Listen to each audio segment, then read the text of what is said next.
Assalamualaikum warahmatullahi wabarakatuh. Kembali lagi di channel Suketireng.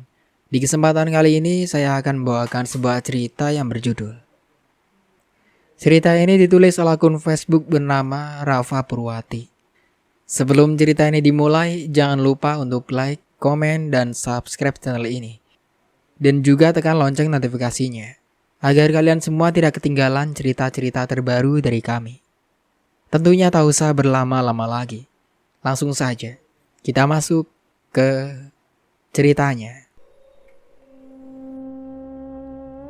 Awal bulan, biasanya di tanggal muda, sekitar pertanggal 5 aku merasa biasa saja. Tapi tidak untuk hari ini.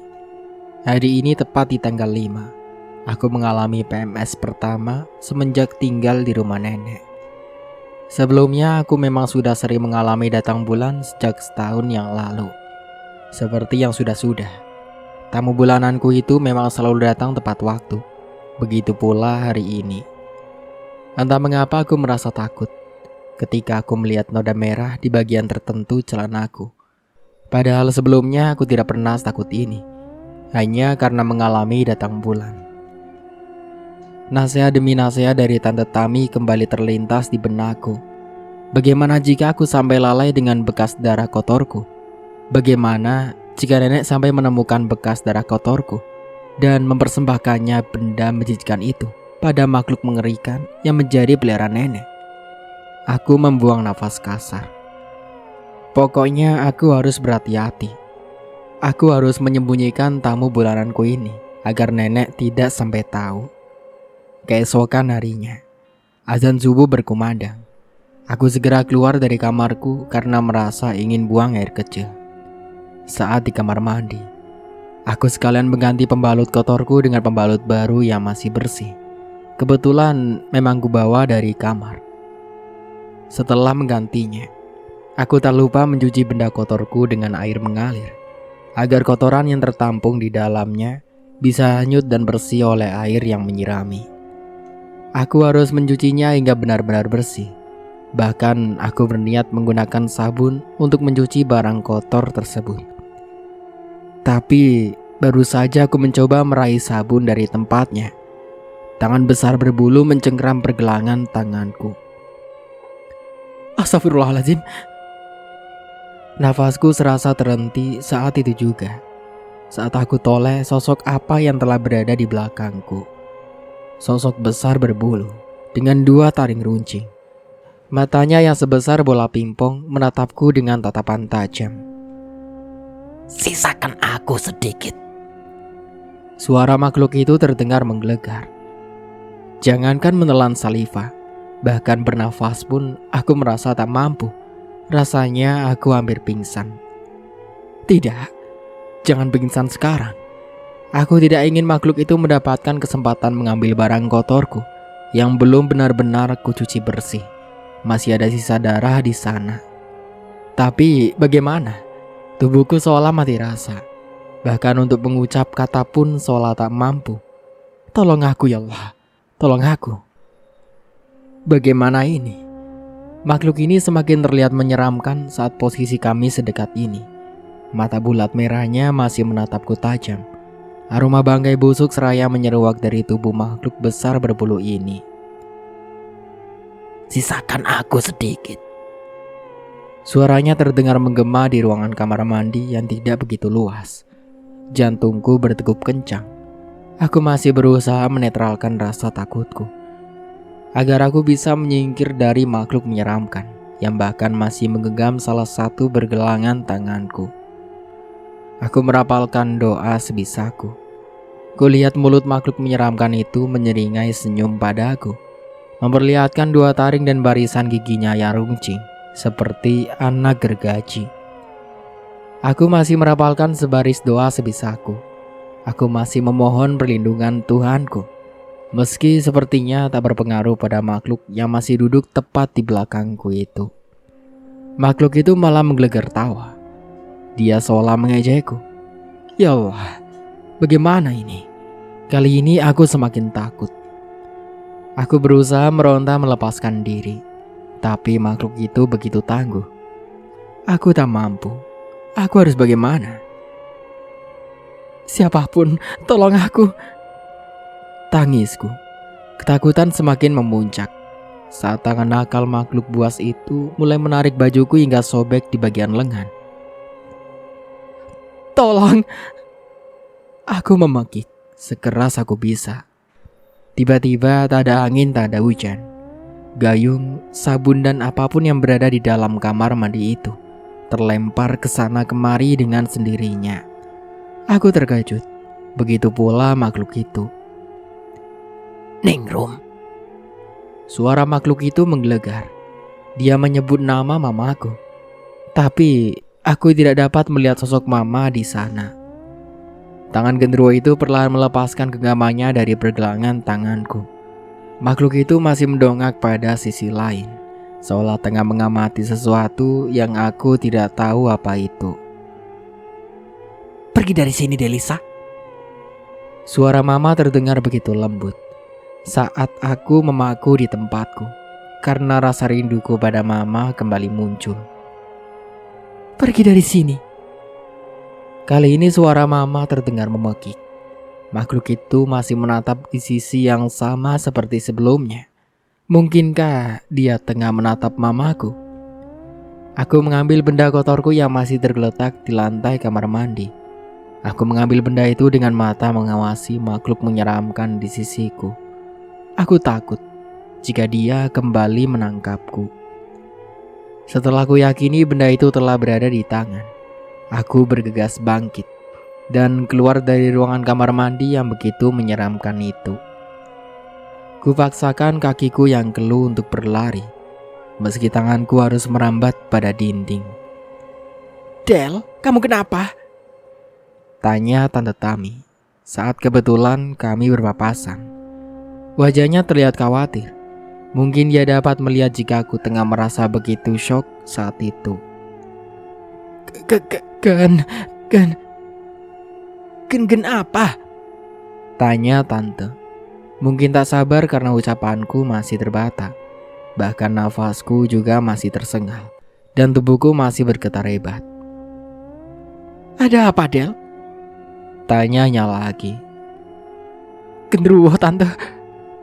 Aku melepas tangisku saat mulut ini mampu mengucap kalimat dengan benar.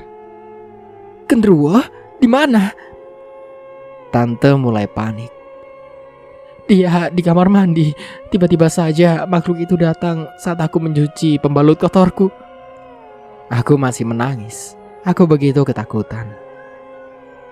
Terus dia berhasil mendapatkan barang kotormu itu? Tanya Tante semakin panik. Loh, ini kok gulungan plastik? Terus barang kotor milikku di mana? Aku membulatkan mataku. Bagaimana bisa benda kotorku berubah menjadi gulungan plastik? Jelas-jelas hanya ada benda kotorku saja yang tergeletak di lantai kamar mandi tadi. Aku memang tidak melihat dengan pasti saat mengambil. Tapi seingatku, saat aku mencuci barang kotor itu, kamar mandi dalam keadaan bersih. Gak ada sampah di sana. Lalu, bagaimana aku bisa salah mengambil gulungan plastik dan bukan benda kotor milikku? Apa itu, Del? Tante mengernyitkan dahinya, menatap heran gulungan plastik hitam di salah satu telapak tanganku. Aku juga tidak tahu, Tan, kenapa aku membawa gulungan plastik ini. Jelas-jelas tadi aku mengambil barang kotorku di sana. Ketakutanku semakin memuncak. Itu berarti barang kotormu masih ada di dalam kamar mandi, ucap Tante seraya melangkah cepat menuju kamar mandi. Aku mengekor Tante dari belakang.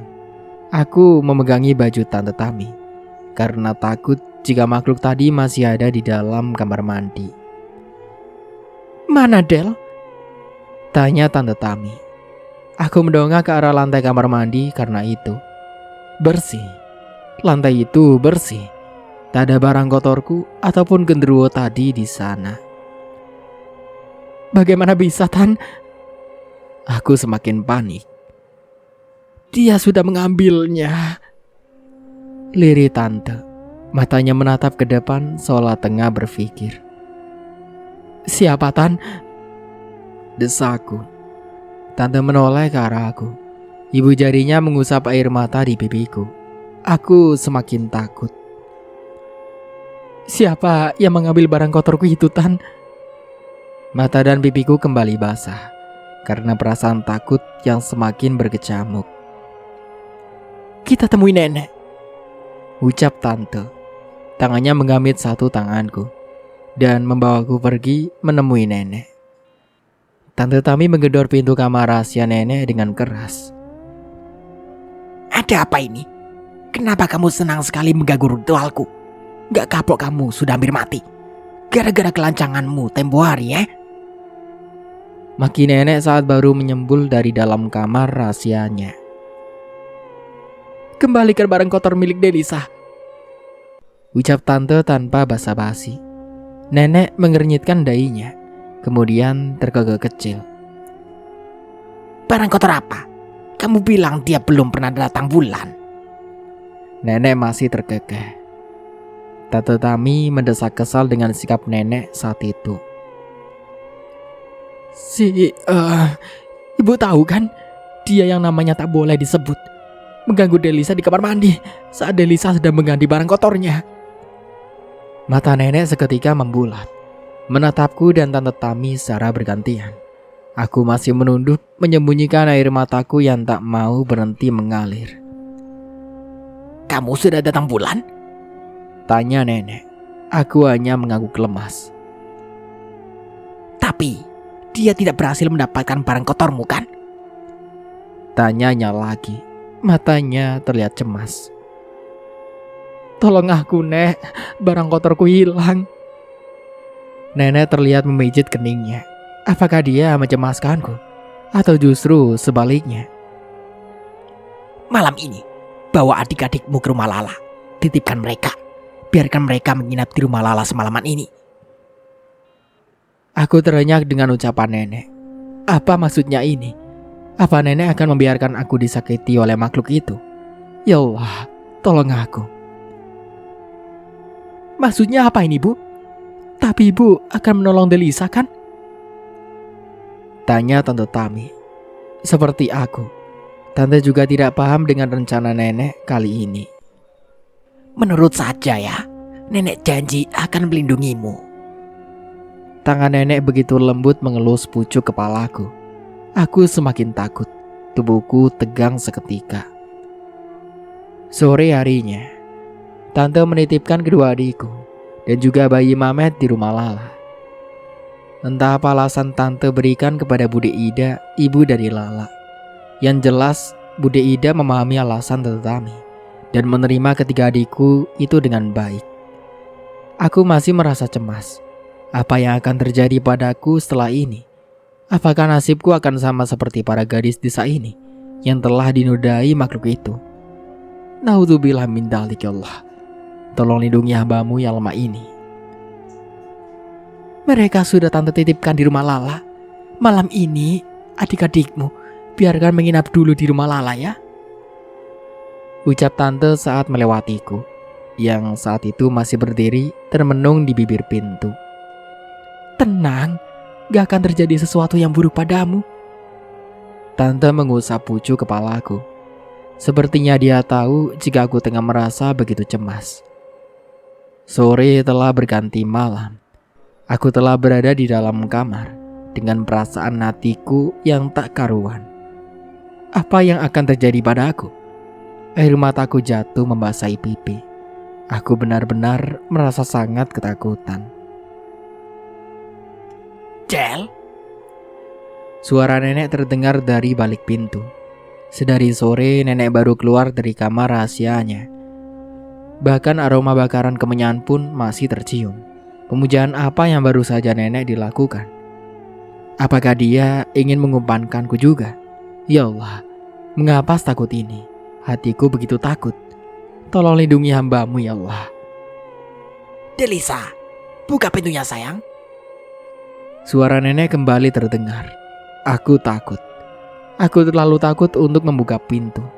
Aku takut jika ternyata nenek datang membawa serta makhluk mengerikan itu. Ada apa, Bu? Kali ini suara Tante Tami juga terdengar. Panggilkan Dalisa. Suruh dia membukakan pintu sebentar.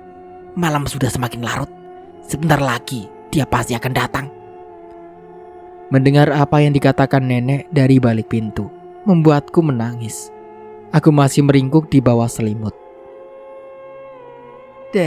Dalisa, buka pintunya, Nduk. Ini Tante Tami. Suara tante disertai ketukan pintu. Haruskah aku membuka pintunya? Aku masih merasa ragu. Bahkan setelah Tante Tami menyuruhku. Buka, Del. Suara tante lagi. Aku pun bangkit dan membuka pintu itu. Nenek dan Tante Tami masih berdiri di depan pintu kamarku. Tante menatap wajahku dengan tatapan cemas. Kemudian dengan tangan lembutnya, Tante mengusap air mataku yang masih membasahi pipi. Duk, kamu takut? Tanya nenek. Aku hanya mengangguk. Air mataku kembali jatuh saat itu. Nenek terlihat membuang nafas pelan. Malam ini mungkin akan menakutkan bagimu. Tapi kamu tenang saja. Semuanya akan baik-baik saja selama kamu mau menurut. Aku menoleh Tante Tami. Jujur, aku tidak paham dengan apa yang dimaksud nenek. Tante membalas tatapanku. Kepalanya mengangguk disertai seolah senyum. Aku semakin tidak paham. Malam ini, kamu harus tidur di kolong tempat tidur. Dengan seluruh pakaianmu yang dibalik, jahitan baju yang kamu kenakan harus berada di luar, termasuk dalaman kamu. Aku mengeritkan dahi mendengar tuturan nenek. Untuk apa, Nek? Tanyaku bingung.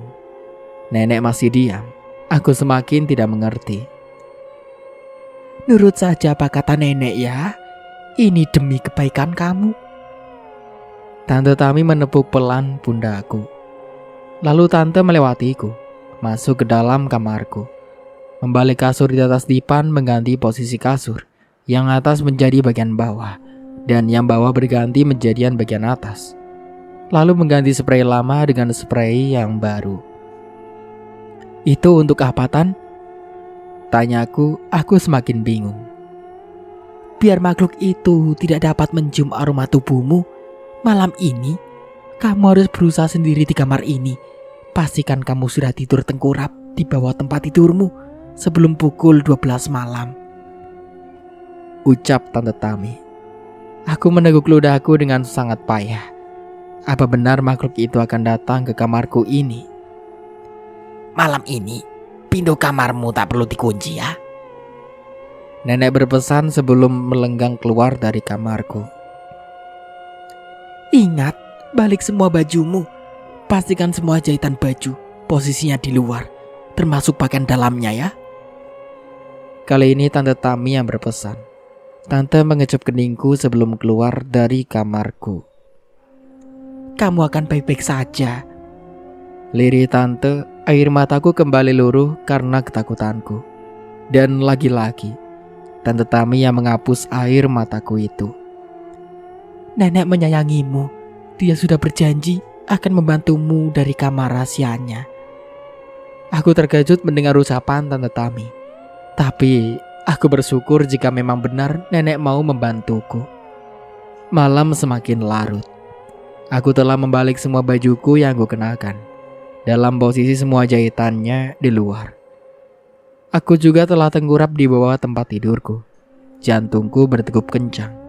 Aku berusaha memejamkan mata, tapi tetap saja aku tidak bisa tidur. Suara pasir di atap kamar. Itu pertanda dia telah datang. Suara yang sama kembali terdengar. Kali ini, sosok hitam berbulu mulai muncul dari langit-langit kamarku. Mataku membulat. Kubekap mulut yang hampir teriak ini rapat-rapat. Suara aneh telah terdengar dari kamar sebelah. Itu berarti jika makhluk peliharaan nenek bukan hanya satu. Buktinya di kamarku juga masih ada satu lagi. Makhluk itu mulai melangkah dengan kakinya yang tak napak pada lantai. Sepasang kaki besar berbulu itu mengelilingi seluruh sisi kamarku. Hidungnya terlihat mengendus-endus. Tatapannya seolah tengah mencari. Di mantenku. Aku masih tengkurap di bawah tempat tidurku. Mataku mengawasi setiap gerak langkah kaki besar berbulu yang masih berjalan menyusuri seluruh sudut kamarku. Getaran lantai begitu terasa saat kaki genderuwo itu melangkah. Aku merasa aneh karena itu. Padahal kakinya tidak menapak pada lantai. Tapi bahkan seisi kamar serasa bergetar saat kaki besar itu melangkah. Hewan kecil seperti kelabang, belatung, bahkan lintah berjatuhan dari bulu-bulu lebat makhluk itu. Hal itu semakin membuatku ngeri karena hewan-hewan menjijikkan itu berjalan melata mendekatiku. Mereka seolah ingin memberitahukan kepada tuannya, bahkan aku tengah bersembunyi di bawah tempat tidur. Aku sigap membekap mulutku saat seekor lintah mulai melata menaiki pipiku yang saat itu menempel pada lantai. Aku berusaha melepaskan hewan menjijikkan itu, tapi lintah itu begitu kuat menggigit kulit pipiku. Bahkan mungkin darahku sudah mulai terisap olehnya. Di mantenku. Suara dari makhluk mengerikan itu masih sering ku dengar. Kali ini, aku bukan hanya menghindar dan bersembunyi dari makhluk berbulu mengerikan itu, tapi juga lintah, kelabang, serta hewan kecil mengerikan dan menjijikan lainnya yang kini seolah mulai mengincarku. Berkali-kali aku menangis hewan kecil yang berusaha merayap di tubuh dan kulitku. Tapi hewan kecil yang lain seolah kesempatan untuk merayap juga pada tubuhku. Aku ingin menjerit rasanya, ngeri, jijik, dan takut. Bagaimana tidak? Bahkan seekor lintah yang masih menempel di salah satu pipiku pun mulai berubah bentuk karena menghisap darahku terlalu banyak. Mataku berkunang, serasa ingin pingsan. Lintah di pipiku ini benar-benar menggangguku. Di mantenku. Suara itu masih terdengar begitu menggelegar. Makhluk itu masih berkeliling kamar mencari keberadaanku. Tapi untungnya dia tidak terlalu pintar, karena tidak punya pikiran untuk melihat apa yang ada di bawah tempat tidur. Aku berharap dia tidak dapat menemukanku. Di mana mantenku? Makhluk itu terdengar mendengus kesal karena belum dapat menemukan keberadaanku. Suara hentakan kakinya begitu nyaring hingga seluruh isi kamar bergetar seperti gempa. Bahkan lintah di pipiku pun melepaskan gigitannya dan terpelanting di lantai karena tekanan dari getaran tersebut. Aku sedikit bernafas lega karena itu, melihat lintah itu telah jatuh. Kupentalkan hewan yang sudah membulat karena terlalu kenyang dengan darahku itu, hingga posisinya cukup menjauh dariku. Makhluk itu mulai mengamuk babi buta. Dia mulai mencakar-cakar dinding, melempar apapun yang ada di dalam kamar itu, sambil mengucap kalimat yang sama. Di mantenku. Aku semakin ketakutan. Seluruh tubuhku bergetar hebat. Bahkan keringat dingin mengucur dengan derasnya. Bagaimana ini? Bagaimana jika dia berhasil menemukanku di sini? Aku begitu takut.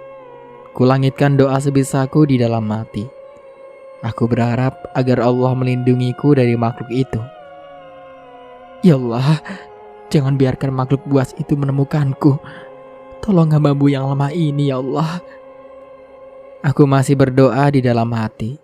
Di tengah tubuh gemetar dan rasa ketakutan yang semakin memuncak karena makhluk itu semakin membabi buta. Suara pintu kamarku berderit. Aku memusatkan pandanganku pada daun pintu yang mulai terbuka. Kaki jenjang yang begitu mulus muncul dari balik pintu. Kenapa harus mengamuk begitu? Suara nenek terdengar begitu lembut menanyai makhluk itu.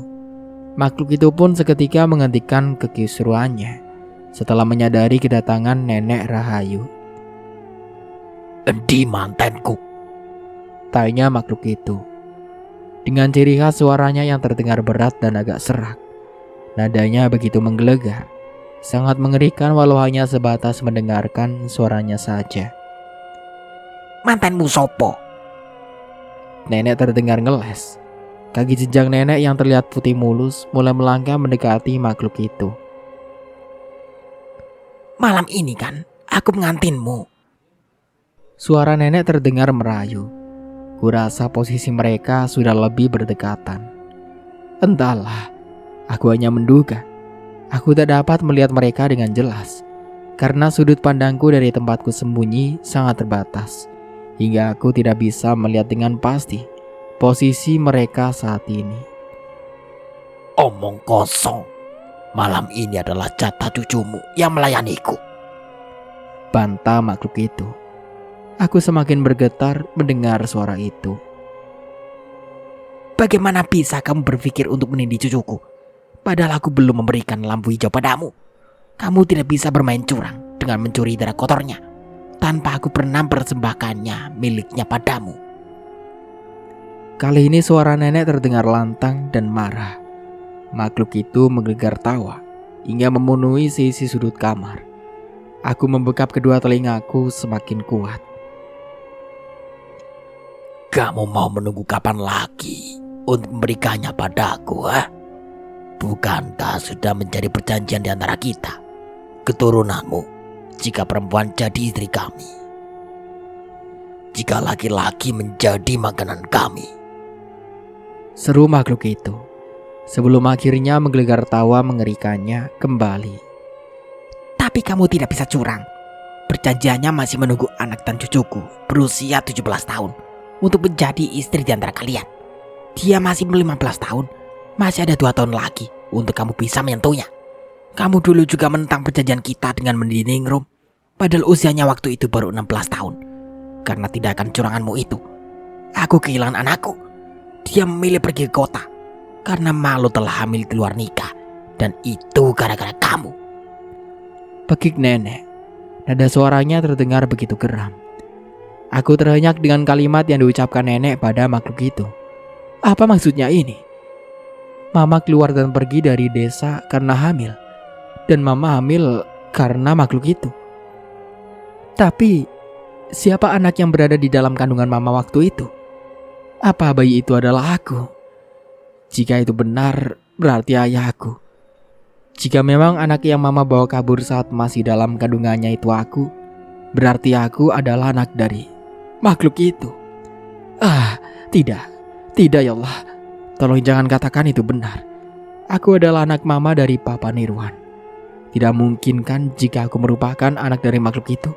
Tidak mungkin. Aku mengerutuk diriku di dalam hati. Mengapa obrolan nenek bersama makhluk itu semakin lama semakin memojokkanku? Mengapa aku mulai yakin jika aku merupakan anak mama dari makhluk yang telah menindinya? Ya Allah, lelucon apa ini? Tapi, di mana kamu sembunyikan cucumu sekarang? Tanya makhluk itu. Di tempat yang aman. Kamu tidak akan bisa menyentuhnya tanpa izin dariku. Kamu telah menyalahi perjanjian kita. Aku tidak mau apa yang menimpa anakku menimpa cucuku juga. Lirih nenek dengan nada menekan. Makhluk itu kembali menggelegar tawa. Sudah merasa hebat kamu, Rahayu, hingga mulai berani melawanku. Ejek makhluk berbulu itu. Tidak, aku tidak pernah berani melawanmu. Hanya saja, aku tidak akan membiarkan kamu menyentuh cucuku sebelum waktu yang telah kita sepakati. Desis nenek. Suaranya terdengar lirih dan sedikit merayu. Mendadak aku merasa muak. Apa yang nenek dan makhluk itu tengah lakukan di atas tempat tidurku. Aku mulai merasa tempat tidurku bergoyang-goyang, seiring dengan suara erangan dan lenguan dari makhluk menyeramkan itu. Tangisan kecil terdengar dari mulut nenek. Kamu harus menanggung akibatnya karena telah berani menghalangiku. Pekik makhluk itu. Sakit. Pekik nenek. Suaranya terdengar begitu memilukan. Sakit, jangan. Jangan, ini sangat menyakitkan. Pakik nenek. Suara tangisan semakin jelas terdengar dari mulut nenek. Aku membekap telingaku semakin erat. Ingin sekali aku menolong nenek. Sepertinya selain menindih, makhluk itu juga tengah menyiksa nenek. Aku harus bagaimana? Pagi harinya. Del, bangun Del. Delisa. Samar-samar suara Tante Tami terdengar. Telapak tangan lembutnya menepuk pelan salah satu pipiku. Tante. Liriku. Aku meringis pusing. Tanganku mulai memijit keningku yang benar-benar merasa begitu pusing. Kamu demam, Dok. Pipimu juga berdarah.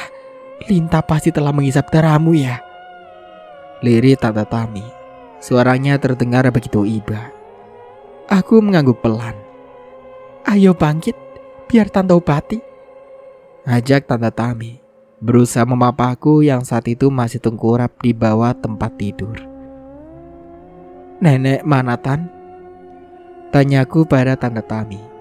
Aku masih mengingat kejadian sepanjang malam tadi yang terasa begitu menyeramkan. Tante tidak menjawab. Aku hanya merasakan lelah nafasnya yang kemudian dibuang kasar. Nenek baik-baik saja kan Tan? Tanyaku mulai cemas. Pasalnya aku masih ingat jelas sebagai nenek menangis dan seolah begitu tersiksa semalam. Kamu istirahat dulu, biar Tante ambilkan ramuan untuk mengobati luka gigitan lintah di pipimu agar tidak menimbulkan infeksi. Lirih Tante. Aku begitu pusing hingga aku memilih untuk menurut saja apa yang dikatakan Tante Tami padaku. Aku sudah berbaring di tempat tidurku, sedangkan Tante Tami keluar untuk mengambilkan ramuan untukku. Mana Bude Rayu? Maaf, ibu sedang tidak enak badan. Hari ini beliau sedang libur praktek. Dari dalam kamar, aku mendengar suara Tante Tami tengah meladeni beberapa orang yang terdengar ramai di luar. Wah, terus bagaimana? Anakku ini dari semalam tidak dapat tidur karena sakit perut. Kalau Bude tidak segera mengobatinya, aku takut sakitnya akan semakin parah. Desak perempuan yang lain. Maaf Bu, ibu bisa kembali lagi besok. Untuk sekarang ini, memang ibuku sedang tidak enak badan dan tidak bisa melakukan praktek pengobatan. Maaf ya. Jawab Tante, terdengar ramah dan santun. Nenek sampai tidak membuka praktek pengobatannya. Apakah nenek mengalami sakit karena semalam? Aku membatin. Kali ini aku benar-benar penasaran. Del, kamu mau kemana? Tanya Tante Tami yang baru nongol di abang pintu kamarku. Mungkin dia heran saat melihat aku berusaha bangkit dari tempat tidurku. Entah mengapa aku merasa tubuhku ini begitu lemas. Kepalaku juga begitu pusing. Mungkin karena aku demam, karena gigitan lintah semalam. Kamu istirahat saja. Lintah yang ada di bulu makhluk itu mengandung lendir racun. Kamu harus diobati dulu dengan ramuan nenek agar demammu sembuh dan luka gigitan lintah itu juga tidak menginfeksi pipimu. Cegah Tante Tami. Aku hanya mampu menurut saja pada akhirnya. Memang aku juga dapat merasakan sakit yang teramat sangat dari bekas gigitan lintah tersebut. Tante meminumkan aku sebuah ramuan. Ramuan apa ini Tan? Tanya aku. Aku ragu untuk meminumnya. Alasannya karena nenek selalu menggunakan barang aneh bahkan tak jarang barang menjijikan untuk membuat ramuannya. Sudah minum saja, yang penting kamu sembuh nanti. Jawab Tante Tami sedikit memaksa. Tapi Tan, minum saja Del. Kali ini Tante menyentakku. Aku terkejut hingga mataku berkaca karena takut. Tante membuang nafas pelan kemudian mengusap kepalaku. Minum ya, biar kamu sembuh. Tante tidak mau kamu sampai kenapa-napa. Lirih Tante masih membujukku. Aku mengangguk saja dan mulai meminumnya. Aku percaya jika apapun yang Tante Tami lakukan, itu semua demi kebaikanku. Tante tersenyum, lalu bangkit membawa gelas yang telah kosong. Sebelumnya dia sempatkan membersihkan dan mengoles luka di pipiku dengan ramuan, lalu menutupnya dengan plester. Tante, panggilku, menghentikan langkah Tante Tami yang hendak keluar dari kamarku. Iya, Del. Jawabnya lalu duduk kembali. Tante, apa benar Mama Ningrum dulu pergi dari desa ini dalam keadaan mengandung? Aku bertanya lirih. Aku benar-benar penasaran setelah mendengar perkataan nenek semalam dengan makhluk itu. Kenapa kamu nanya begitu? Entah mengapa aku merasa Tante sedang gugup. Bahkan wajahnya tiba-tiba memucat. Apa itu benar, Tante? Jika itu benar, boleh aku tahu di usia berapa Mama pergi meninggalkan desa dan rumah ini? Mataku mulai berair. Aku tidak sabar mendengar jawaban Tante Tami. Tapi di sisi lain, aku juga tidak sanggup untuk menerima kenyataan jika ternyata memang akulah bayi yang Mama kandung saat itu.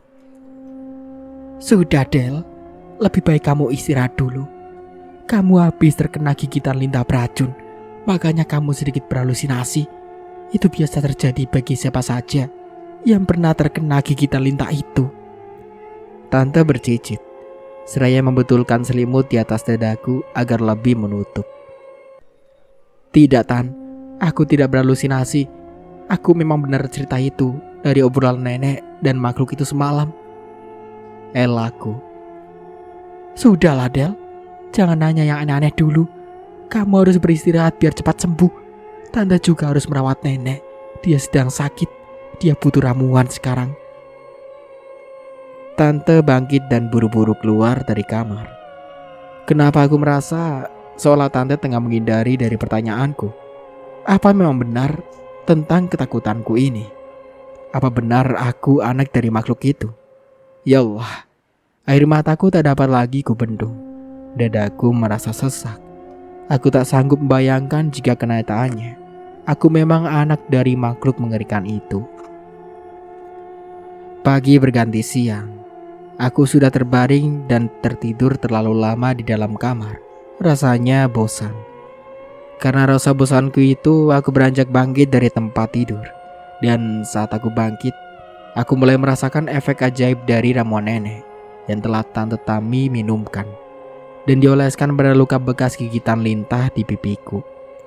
Aku yang awalnya merasa begitu pusing, kini sudah tak terasa pusing lagi. Bahkan luka gigitan lintah yang awalnya terasa panas, gatal, bahkan begitu nyeri, kini semua rasa itu seolah sirna. Hanya menyisakan bengkak di salah satu pipiku yang masih terlihat jelas karena gigitan lintah beracun yang jatuh dari bulu genderuwo itu. Ternyata ramuan nenek benar-benar ajaib. Pantas saja pasien nenek setiap hari rela berdesakan dan mengantri demi ramuan dan poreh dari nenek. Aku bergumam sendiri. Karena tubuhku sudah merasa baikan, aku berinisiatif untuk membereskan tempat tidur, melipat selimut, dan membenahi bantal dan spray yang berantakan.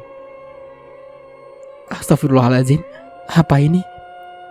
Aku refleks, melempar sebuah gulungan rambut yang terasa kaku saat dipegang, seperti sapu ijuk. Rambut itu kudapat di antara tumpukan bantal ketika aku membereskan tempat tidurku yang berantakan. Aku meneguk ludah setelah ku amati gulungan rambut yang telah terpelanting di lantai, tepatnya di seberang tempat tidur setelah ku lempar. Dengan langkah takut-takut, aku mendekati gulungan rambut tersebut. Setelah berada dekat, mataku semakin membulat. Aku terperangah dengan apa yang kulihat. Dengan sebatang pensil yang kurai dari atas meja belajarku, ku bolak-balik gulungan rambut itu. Dan ternyata aku mulai paham. Noda darah di rambut yang telah mengering, yang membuat gulungan rambut itu bertekstur mirip sapu ijuk. Tapi yang membuatku lebih terkejut adalah kulit kepala yang masih menempel pada gulungan rambut itu. Bahkan sedikit daging juga terlihat menempel pada kulit kepala tersebut. Rasanya aku mendadak mual. Rambut siapa yang tergeletak di atas tempat tidur? Bagaimana mungkin rambut beserta kulit kepala ini rontok dengan sendirinya? Aku semakin merinding melihat pemandangan itu. Kuputuskan keluar kamar, mencari Tante Tami untuk bertanya apa yang telah terjadi.